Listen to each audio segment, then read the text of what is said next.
Hi, this is Gavin from FE News. I'm at the Society for Education and Training annual conference. The 2019 SET conference is focusing around promoting professionalism in the sector, particularly for practitioners. I'm going to be chatting to some of the main speakers from the main stage, some of the people in the breakout sessions, and some interesting people in the audience. So join me as we explore promoting professionalism in the sector. So this is Gavin from FE News. I'm here with Sally Dicketts, and we're at the SET Conference 2019, and we're here to chat about coaching. How are you, Sally? I'm very well, thank you, and delighted to be at the conference with so many teachers, both new teachers and more experienced teachers. Can we chat about coaching? And we've had a really interesting discussion off the recording already, but can we just have a chat around the way you're sort of seeing coaching progressing and how it can help practitioners and leaders? I think coaching is essential for really good learning. I'm a failed learner myself and didn't discover I was dyslexic until I was in my early 30s. And so always felt that I was stupid because I couldn't write properly. And that's made me very interested in how we learn and how the brain functions. And if you like, the brain has the thinking brain, prefrontal cortex, and the emotional brain, the limbic system. And education concentrates a lot on the thinking brain, quite rightly, because we need to think clearly, but it often forgets the emotional brain.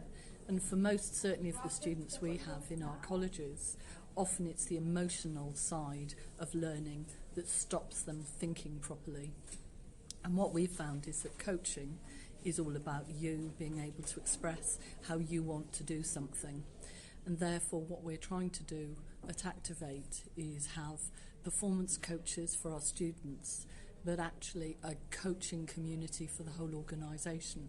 So on Monday, the whole of the senior team are going through coaching training, and we have a senior manager who we've paid for to train as a coach and who will train a whole group of coaches in the institution. But we're trying to get one policy, so all of us are going to experience it, so we can make sure that when we're with our leaders, coaching is actually done throughout the organisation. And the reason why coaching is important is if you're an extroverted thinker, which I am, I think out aloud, sometimes your listening isn't as good as it should be. And the lovely thing about coaching is it actually gives somebody the opportunity to talk for 1 hour without judgment, without somebody interrupting them. And it really helps you become clearer about your own thinking and what blocks you to going and doing what you need to do, which are often then your emotions. So Sally, why should the sector explore coaching for learners, for staff, for leaders? I'm going to start with learners because in a way we're all learners.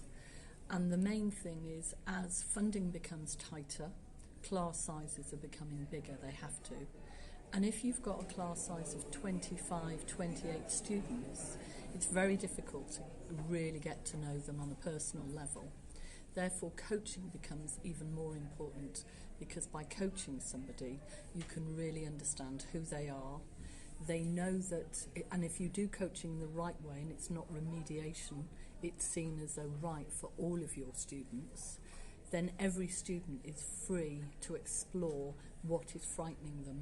And we've introduced we're experimenting with them, if you like, in certain faculties at certain of the colleges with performance coaches who are not their teacher, although they're part of their teacher's team of teachers. And those performance coaches spend time with the students, listening to their fears, helping them overcome their fears of learning, looking at what they're really good at and trying to encourage them to do more of that. And we've absolutely, our retention in those areas has improved, and the results last year prove that they've done better. Now, it's been a very small sample, and any university research department would throw it out immediately saying it's not substantial enough, but we're going to do it more.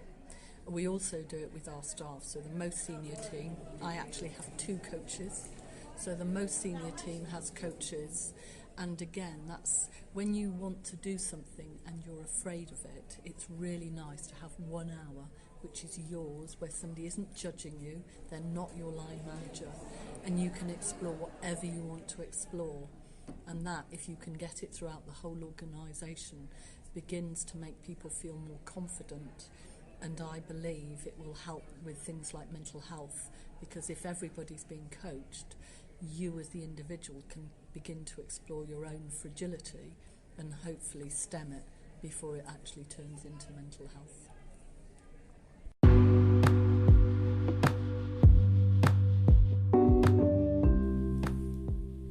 I hope you enjoyed this podcast.